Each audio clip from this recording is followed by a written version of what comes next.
Bonjour à tous et à toutes, et aujourd'hui on se retrouve donc uniquement Ben et moi sur notre série de podcasts Programming Toolkit pour discuter donc de l'aspect des programmations de variations excentriques. Donc on va principalement parler, je pense, avec Ben du squat et du bench. Là c'est pas forcément le deadlift qui nous intéresse le plus, et donc voir l'intérêt de mettre en place cette variation, est-ce qu'il y en a réellement un ou pas, est-ce que c'est quelque chose que nous on met en place souvent ou pas pour nos athlètes, et quels sont les outcomes attendus en général en mettant en place cette variation. Oui, oui, voilà, c'est bien résumé. Non, mais donc l'idée du tempo excentrique, hein, je pense que plus ou moins tout le monde l'a vu ou l'a pratiqué, hein, donc c'est de ralentir la descente au squat et au développé couché. Ça se fait un peu au deadlift, hein, je pense au glass Ouais. deadlift, au tempo excentrique. Là, on va plutôt se concentrer sur les deux autres mouvements parce que c'est quand même ceux sur lesquels déjà l'excentrique joue un rôle dans la performance Clairement. en compétition. Et, et parce que c'est généralement les deux mouvements sur lesquels ces variations-là sont le plus programmées, justement en général avec cette idée d'avantage technique que ça pourrait procurer, d'apprentissage technique, entre autres. Mm. Donc je vais peut-être commencer par donner mon avis peut-être un peu. Ouais. Vas-y, Non. on va dire les termes, Voilà, on va faire le buzz. mitigé Ben. Je vais vous regarder dans les yeux pour dire que mon avis sur c'est que c'est nul. Ça sert à rien. Non, je rigole. Non, je suis assez réservé. En tout cas, j'ai Pas tendance à copain. Pas penser copain. que sur la tier list des variations, si tant est qu'on puisse en établir une, euh, elle n'est pas aussi haut que certains pourraient le laisser penser. Dans quel cas, alors je vais me faire l'avocat du tempo excentrique. Dans quel cas je pense que c'est une variation intéressante. Je pense beaucoup pour le débutant qui aurait, euh, en fait, pour tout athlète qui se cherche techniquement complètement. C'est-à-dire que euh, voilà, l'athlète n'a une technique qui n'est pas du tout reproductible d'une répétition à une autre, a du mal à atteindre l'amplitude au squat, va avoir tendance à perdre l'équilibre sur l'avant du pied, sur l'arrière du pied, euh, va avoir Les deux des tendance, fois. voilà, les deux des fois, va avoir tendance à se lâcher la barre dessus au développé couché, à avoir des points de touche qui sont irréguliers. C'est pas pour dire que dans ces cas-là, le tempo est la seule variation ou la seule stratégie à mettre en place, mais ça peut trouver son utilité dans ces moments-là. Donc ça, pour moi, c'est l'intérêt numéro un. Et puis l'intérêt numéro 2, qui est aussi très souvent mis en avant, c'est l'aspect gestion de la douleur. Oui. Si effectivement j'ai une lésion musculaire, que ça soit allié à de la pause, à du tempo concentrique, à de la réduction de la charge, etc. Donc là, contrôler effectivement la vitesse de la phase excentrique. Pour moi, ça a son intérêt. Euh, voilà, mais je reviendrai dessus, je vais te laisser la parole et puis après je reviendrai Ouais. aussi. Pourquoi Sur les ça. points. Ouais, sur les points négatifs. Alors, moi, je suis un peu plus. Alors, je vais pas dire que je suis un grand fan non plus. Parce que je trouve qu'il y a beaucoup Enfin, en général, la plupart des problématiques où le squat tempo peut aider, en fait, il y a d'autres alternatives qui peuvent être mises en place et qui sont des fois, selon moi, plus intéressantes. Mais je rejoins Ben sur le fait que quand on a un athlète, alors je vais dire débutant, mais pas forcément, parce que des fois on a des athlètes intermédiaires, mais qui par exemple au squat ont vraiment comme point faible parce qu'ils ont des problèmes ils sont pas réguliers en fait. Il va y avoir des problèmes des depths qui sont plus ou moins hautes, des problèmes d'équilibre, bref, vraiment plein de problèmes, enfin une irrégularité en fait, ça va être ça. Vraiment, quand un athlète est vraiment pas au point, qu'il est vraiment pas en confiance, le fait de répéter avec ce tempo-là, ça peut être intéressant, mais au final, c'est pour moi l'intérêt réside pas dans la variation en tant que telle, mais juste dans le fait que l'athlète va réfléchir, se poser et prendre son temps. Et le fait aussi que forcément, en général, l'athlète, quand vous le faites travailler en tempo, bah, il cherche à travailler moins lourd. Et des fois aussi, c'est ça qui est nécessaire. C'est que votre athlète, eh ben, il y arrive pas techniquement, il est trop irrégulier. Pourquoi? Parce qu'il cherche à mettre une charge qu'en fait il est incapable de maîtriser et qui sera pas capable de maîtriser vu voilà bah, si la charge est beaucoup trop importante, c'est très compliqué de prendre ses aises et d'exécuter quelque chose de propre. Donc ensuite pour se mettre en confiance, c'est quasiment impossible. Donc dans le cas de grands débutants ou du moins de personnes qui ont des grosses difficultés sur un mouvement, je pense que c'est quand même quelque chose qui est intéressant et à tester. Dans le cas où c'est des athlètes qui aiment cette variation et qui a fait ses preuves, pourquoi pas le conserver? J'ai envie de vous dire, pourquoi changer absolument une recette qui fonctionne? Si l'athlète adhère bien à ce système-là, à cette variation, et que ça semble payer, bénéf, autant la conserver.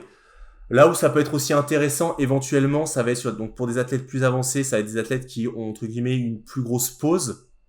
En termes de pratique, je parle, je sais pas, vous êtes parti en vacances 2 mois. Bon, en termes de réintroduction, ça peut pas faire de mal de, voilà, rechercher un petit peu ces patterns. Je trouve que c'est quelque chose qui est assez intéressant, mais c'est beaucoup plus marginal, et Ben et moi, on est d'accord là-dessus. Pour des athlètes qui sont vraiment avancés, qui sont dans les rails, si on veut, hein, qui exécutent bien globalement, je vois pas l'intérêt de chercher à mettre du tempo pour mettre du tempo. Pour moi, ça n'a pas grand intérêt.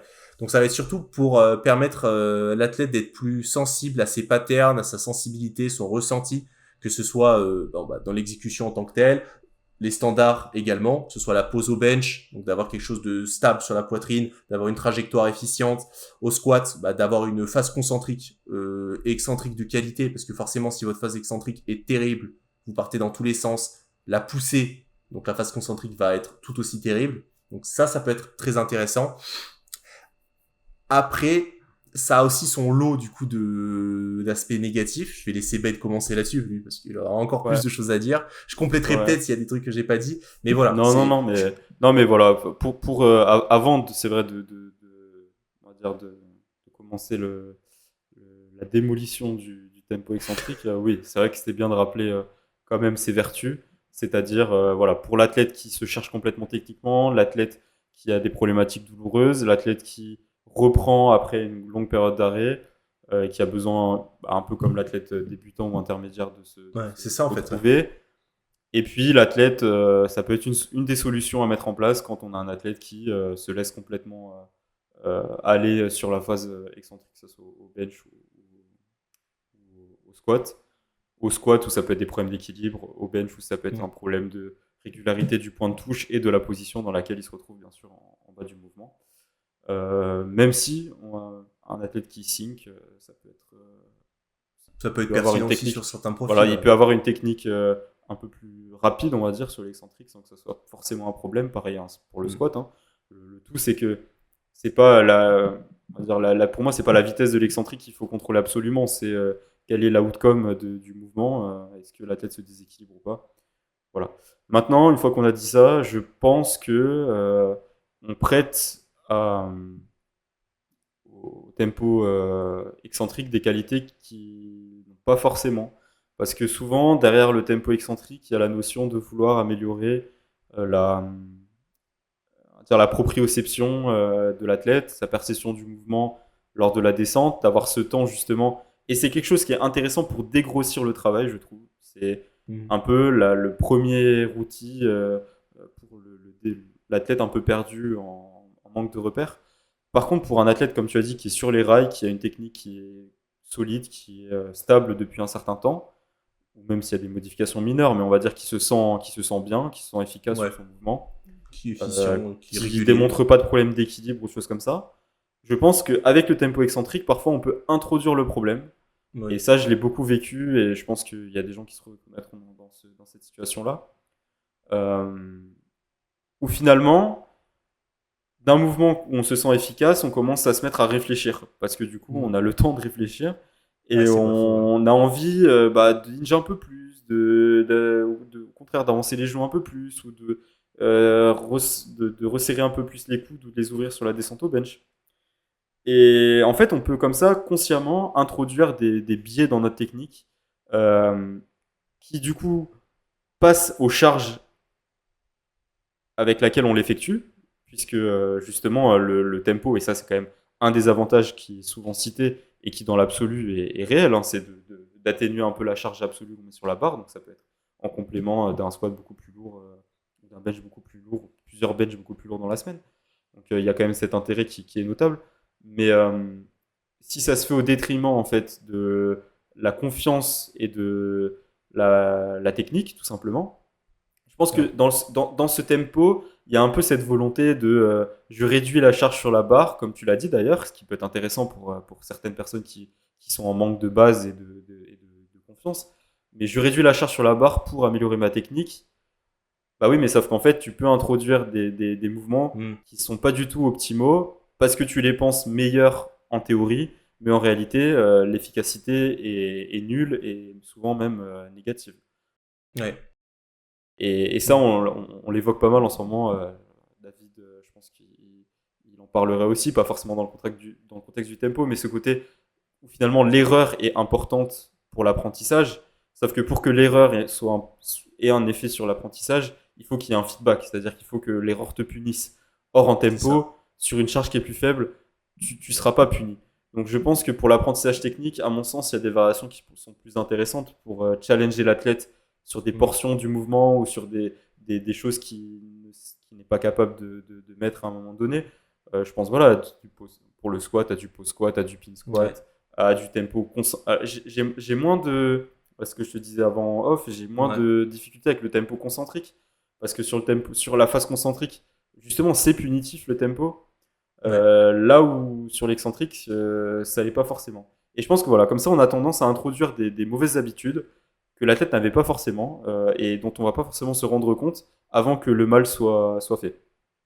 Alors bien sûr, c'est pas vrai pour tous les athlètes. Ça peut permettre, comme tu l'as dit, d'apprendre à prendre son temps aussi avec le mouvement, ce qui peut être important. Certains athlètes même avancés qui vont avoir tendance à se précipiter un peu par peur que ça passe pas ou parce que la série est trop longue. Donc ça peut avoir cette vertu-là. Mais je pense qu'au défense fait du mal avec le tempo excentrique. Non, ouais. Je partage ton avis là-dessus et surtout qu'en fait, à mon sens, il est souvent mal prescrit, entre guillemets. Je parlais médicalement, mais mal programmé. Dans le sens où ton athlète. En fait, pour moi, c'est tellement pas la variation numéro un. Moi, je sais qu'il y a plein de gens qui. Tu leur dis, bah, ton athlète, il va avoir des problèmes de trajectoire sur la phase excentrique. Ok, bam, tempo. Pour eux, c'est évident. Genre, bah, du coup, en allant moins vite, ils vont plus se concentrer, ils vont faire un meilleur truc. Mais pas nécessairement. Au final, la problématique, c'est même si sa phase excentrique est pas forcément hyper régulière, peut-être que le point critique qui fait qu'il remonte pas ses barres, bah, c'est peut-être le point le plus bas en fait. Et du coup, bah, utiliser un format de squat pause est bien plus pertinent pour l'athlète. Parce que, comment dire, je préfère largement un athlète qui va pas avoir, comment dire, l'exécution la plus orthodoxe, la plus, comment dire, scolaire possible, mais qui au final exécute bien, est régulier et surtout performe sans se blesser ou sans se créer de douleur, même si c'est pas forcément le plus joli à voir entre guillemets, plutôt qu'un athlète où tu vas lui faire un truc hyper scolaire, là, voilà, une belle trajectoire bien droite, comme au bench, vraiment bien en biais, puis après quand tu pousses, il va pousser légèrement vers l'arrière en cours, puis remonter. Voilà. Je trouve que de chercher absolument ce pattern scolaire classique, le truc que tout le monde a envie de voir, ça peut se faire au détriment de la performance de l'athlète. Parce que si ton athlète, par exemple, j'ai un de mes athlètes, Gaëtan, s'il écoute ce podcast, voilà, il a un deadlift, on va pas se mentir, il est immonde. Ce deadlift, il est vraiment très laid. Hein, vraiment, t'as l'impression, on dirait limite un débutant, sauf que c'est un débutant qui deadlift Ah, plus de 320 kilos. tu es quand même au courant que tu es en train d'afficher un athlète Non, devant tout le monde. justement, ce que j'allais dire, c'est que un débutant, sauf que c'est un mec qui en 93 kilos a quand même deadlift 325. Donc en junior. Donc voilà, on parle quand même d'un mec qui a Il monte, mais fort, quoi. exactement. Mon squat, c'est exactement pareil. Et c'est là où le piège, le piège on pourrait rentrer, c'est de se dire s'il était, donc là il est extrêmement fort au terre. Donc t'as envie de te dire, ok, bon bah, là globalement, j'ai envie de te dire tant que ça monte, vu le niveau, vu la performance de ce mec-là, bon bah on change pas. Sauf que là tu prends le même athlète, mais au lieu qu'il ait 3,25 au terre, il a 2,50. Les gens, ils auront envie de se dire, non mais là non, l'exécution que t'as, ça va pas, on va revoir et tout. Et c'est ça le piège en fait. C'est que vouloir absolument changer l'exécution de l'athlète, comme avec du tempo, ça peut amener, et comme tu l'as très bien dit, à dénaturer totalement le truc. Et en fait, l'athlète, bah, il se retrouve même pas au point de départ de quand il a commencé à travailler avec toi, il se retrouve même en arrière. C'est que Ouais. il se retrouve avec des fausses instructions, on lui rentre dans le crâne qu'il faudrait qu'il fasse plutôt ça, qu'il y a un truc plus lent, mais si ton athlète, il est parfaitement dans les rails, qu'il exécute bien, même si c'est pas forcément le rendu visuel scolaire qu'on s'attend, tant mieux.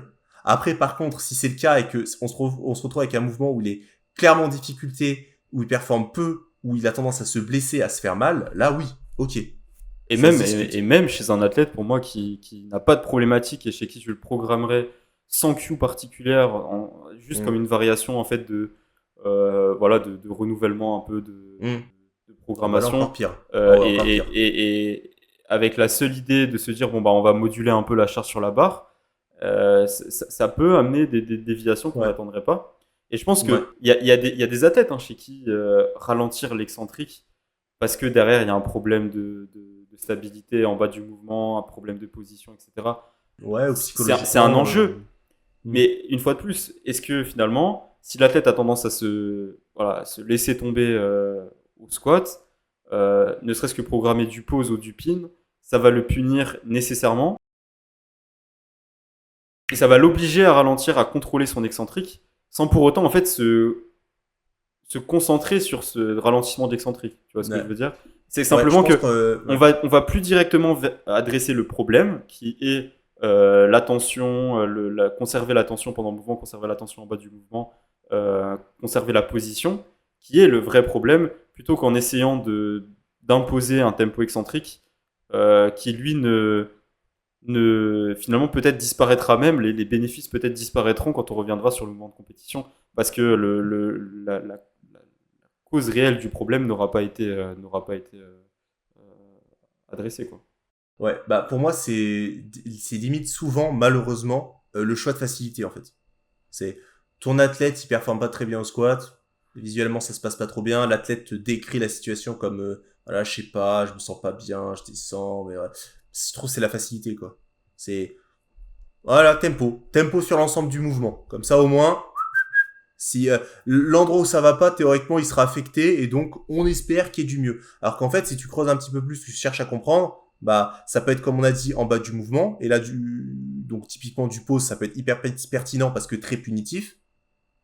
Ça peut être sur sur l'enclenchement par exemple si t'as ton athlète sa projection, sa transition excentrique concentrique qui est mauvaise, trop vers l'avant ou que sais-je, bah là on pourrait mettre peut-être éventuellement du pin ou éventuellement bah, du Ouais, tempo, mais même sur la phase concentrique. le pause peut aussi Oui, ou le pause peut totalement aider aussi. Hein. Ça dépend comment dire, du temps aussi, hein, selon la pause. Si tu cherches à faire des pauses extrêmement longues, là, sur la phase concentrique, il y a un vrai enjeu parce que là, il y a beaucoup de fatigue en danger et là, tu peux pas te permettre de louper entre guillemets ta trajectoire en phase concentrique. Mais voilà quoi. Je trouve qu'il y a tellement d'autres outils. oui, Bon, si certes, l'objectif c'est de gérer la charge sur la barre, donc de faire des séances moins intenses, bah voilà, il y a toutes ces bah, variations, il y a le beltless, bah, des choses il y a comme le ça, hein. beltless. Bon, alors moi, le sleeveless, Le, j'aime pas. il y a Je trouve le high back, oui, pas.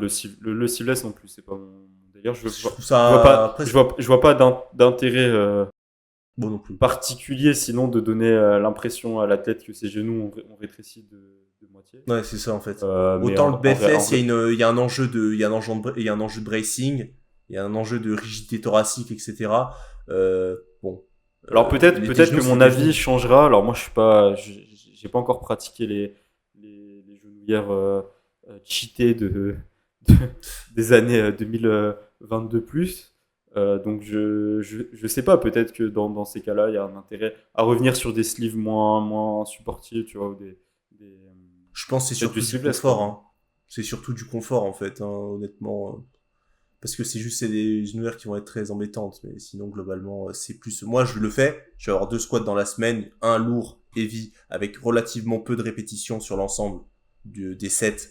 Je vais plutôt mettre les rigueurs en termes de tolérance, etc. Surtout en été, c'est très compliqué, c'est très voilà, c'est usant de ouf, c'est très fatigant. Et tout de suite là, bah, typiquement en ce moment j'ai des gros volumes en high bar, je vais pas mettre les rigueurs quoi. Enfin, c'est pas possible. En fait, t'es même pas fatigué de ton set. T'es fatigué de les mettre, de les enlever, de la compression contre tes cuisses. Donc voilà, ça c'est autre chose. Mais en tout cas, il y a vraiment un panel très large d'autres options. Vraiment, pour moi, ça s'y prête vraiment à ton athlète débutant, où là, on est vraiment sur une phase de limite de découverte du sport. J'abuse un petit peu, mais voilà, de proprioception, de sensibilité à son exécution, ses ressentis. Je trouve que là, ça peut être pertinent, parce que là, il va pouvoir explorer, et surtout, il va pouvoir se corriger un petit peu en live, parce que si tu cherches à tomber, tu bombes out, tu descends d'un coup sec, bon bah là, t'as mal amorcé ton truc, c'est finito, tu descends. Si tu commences en tempo à descendre progressivement et que tu vois qu'il y a un petit truc, là, tu peux un petit peu, en termes d'équilibre, de pression sur les pieds, si t'es plus vers l'avant, vers l'arrière, c'est plus permissif. Et aussi, comme on l'a dit, les charges en général sont plus faibles. Donc voilà, pourquoi pas. Après, Mais ça me fait réfléchir. Je me dis que peut-être que le piège aussi qu'on a avec le tempo excentrique, c'est qu'on a toujours tendance à penser à des tempos trop longs. Tu vois, plus de 3. Peut-être que des tempos plus courts, en dessous de 3. Et bon, là, c'est une chose à laquelle je pense en direct. Hein. Euh, alors, du coup, c'est on du live. perdrait. C'est du live, voilà, c'est du C'est du brainstorming, live. C'est pour vous. strength développement C'est pour en vous. Vraiment, direct. là, Mais on vous lâche ça peut-être comme ça. peut-être que voilà, d'aller sur des tempos plus courts, Ouais. 2 secondes ou presque moins en fait. Simplement, si vraiment l'objectif c'est de ralentir l'excentrique légèrement, sans pour autant que l'athlète il ait le temps de se demander au milieu du mouvement s'il a fait les courses, à quelle heure il va se coucher ce soir et s'il a le bassin bien aligné avec la nuque. Euh, Peut-être que ça pourrait avoir son intérêt, peut-être même plus que du coup les tempos plus longs, je sais pas. Ouais, c'est vrai. Dans ce Ouais, cas-là, pour un transfert, pour espérer un transfert en comp, si t'as un athlète justement qui a tendance à paniquer et à vraiment vouloir se débarrasser du mouvement, lui faire pratiquer ouais, du tempo en 2 secondes, peut-être qu'en pourquoi pas. fait, ton objectif derrière, c'est que en fait, cette variation en devienne son comp. Par exemple, moi, Bah, je pense vraiment, si tu, ma dernière compétition, tu comptes le nombre de secondes que je mets à atteindre l'ADEPS puis à remonter, je pense qu'on est au moins à 2 secondes. Après, mon cas n'est pas une généralité, mais ce que je veux dire, c'est qu'il y a beaucoup oui, d'athlètes qui ont quand même des phases j'ai excentriques remarqué ouais, que relativement lentes. t'étais assez, Donc, t'es assez lent. moi, c'est quelque chose qui est utile pour moi parce que vu que je suis relativement en confiance, pour moi, c'est un gage de stabilité, de bracing. C'est quelque chose de voilà, c'est utile pour moi. Après, il y a des athlètes, comment dire, l'inverse fonctionne tout aussi bien. Bon, loin de moi l'idée de me comparer à Perkins, mais Perkins, lui, il a des squats Ah, extrêmement dynamiques. déjà, je vois une différence majeure entre lui et toi. Je sais pas si La catégorie de poids. vous avez pas les mêmes chaussures, mais bon, Ouais, voilà. Ouais. Non, parce que je pensais que tu pas. Non, parce que voilà, quoi. Je pensais que tu passais à autre chose. non, pas Mais du tout, ouais. pas du tout. Non, non, bah non, imagine. Non, mais voilà. Bon, Ce que je veux dire par là, c'est que les deux peuvent se jouer. Si vous estimez que l'athlète, pour le coup, il va trop vite, c'est pas parce qu'il est à l'aise avec son pattern comme un mec comme Perkins qui va très vite, mais parce que il est dans les rails et que c'est son moyen de s'exprimer et de produire beaucoup de force et de performer, c'est parfait. Autant qu'il reste comme ça. Par contre, vous avez un athlète qui panique, qui veut se débarrasser du mouvement et du coup qui descend très vite en se disant si je descends très vite, je vais remonter très vite, ce qui est rarement le cas, on va pas se mentir. Là, justement, comme Ben vient de le dire, c'est pour vous, c'est en live, c'est cadeau, quoi. Euh, Programmer du tempo, mais un peu plus restreint, entre 1 et 2 secondes, ça peut être intéressant. Mais du 4, 5, 6, bon, j'abuse, j'ai ah, rarement vu c'est ça, mais presque, en fait, c'est là à ce stade, est-ce qu'on a vraiment inventé quelque chose ou est-ce qu'on n'est pas plutôt au stade de la Q ouais, peut-être l'exagérer un peu, voilà, sur du tempo de 2 secondes. pour Bon, forcer l'athlète. Disons que c'est une Q forcée, quoi. Testez-le. On rembourse pas si ça fonctionne pas. Et dites-nous Si ça fonctionne pas, tant pis pour vous. C'est bon, ce que vous en pensez. c'est à vos risques et périls. Non, mais en vrai, ouais, pour le coup, c'est ça, c'est un peu une queue forcée. Ça peut être exactement la même chose sur le bench, hein. Tu me diras, avoir une phase excentrique plus lente pour essayer de conserver, pour voir si ton athlète va pouvoir conserver le maximum de tension. Mais trop lent, en général, ce qui se voit beaucoup, hein, c'est sur, moi, j'ai déjà vu des athlètes qui vraiment au bench se retrouvent à avoir du 4-2-4 ou des trucs comme ça. Enfin, je vais pas dire que c'est ridicule, quoi, mais tout ton, en fait, il fait plus du bench. Il fait plus Oui, du bench. au bout d'un moment, déjà, bon, le facteur limitant, Et ça va être la congestion, les tremblements. il fait les épaules, en Euh, fait. Au bout d'un moment, je me demande sur des formats comme ça, même rétrospectivement. En plus, c'est des choses que qu'on a pu programmer à l'époque, parce qu'à un moment, c'était quand même assez en vogue, toutes Oui, c'est vrai. ces variations-là. Je me demande, est-ce que à ce titre-là, est-ce qu'il ne faut pas mieux aller faire de l'hypertrophie sur des machines ou du dumbbell press? Est-ce que c'est pas plus rentable en fait que Ouais, en termes de finalement, voilà, le dernier point que je voulais aborder, c'était le point de l'hypertrophie. ouais. Quelque chose qu'on pourrait mettre en avant pour le tempo excentrique, c'est le fameux temps sous tension. Mm.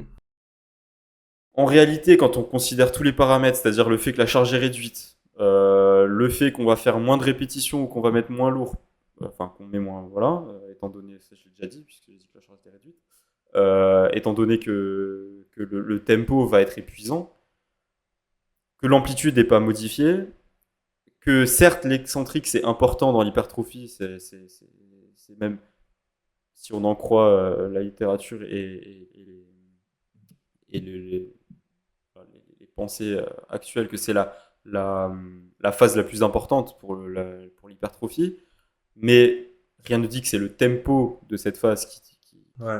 est la plus importante. Finalement, c'est plutôt le stress mécanique qu'on induit par Ouais.